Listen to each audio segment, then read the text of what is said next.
অনেকে বলে বিভিন্নভাবে আমাদের বিরুদ্ধে প্রোপাগান্ডা করার চেষ্টা করা হচ্ছে, আমরা নাকি নির্বাচন বানচালের চেষ্টা করছি, আমরা নাকি নির্বাচন পিছিয়ে দেওয়ার চেষ্টা করছি। আর এই গণ অভ্যুত্থান না হলে আপনারা নির্বাচনের স্বপ্নই দেখতে পারতেন না। এই গণ অভ্যুত্থান না হলে, যদি কোটা সংস্কার আন্দোলন থেকে আমরা এটাকে গণ অভ্যুত্থানের দিকে নিয়ে যেতাম, সরকার পতনের দিকে নিয়ে যেতাম, তাহলে এই শেখ হাসিনা সরকারের অধীনে আপনারা আরো 4 বছর অপেক্ষা করতেন। তাহলে বাংলাদেশের মানুষের ভোটাধিকারের জন্য, গণতন্ত্র প্রতিষ্ঠার জন্য কোটা সংস্কার আন্দোলন থেকে এই আন্দোলনকে আমরা গণ অভ্যুত্থানের দিকে নিয়ে গিয়েছিলাম। ফলে অবশ্যই আমরা নির্বাচন চাই, আমরা ভোটাধিকার চাই, আমরা মানুষের মত প্রকাশের অধিকার নিশ্চিত করতে চাই।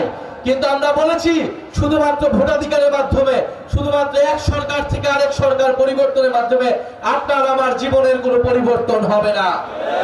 আপনার আমার জীবনের পরিবর্তন হবে যদি সংস্কার হয়, যদি অর্থনৈতিক সংস্কার হয়, যদি শিক্ষা ব্যবস্থার সংস্কার হয়, যদি স্বাস্থ্য ব্যবস্থার সংস্কার হয়, এবং যদি প্রকৃত গণতন্ত্র আমরা নিশ্চিত করতে পারি।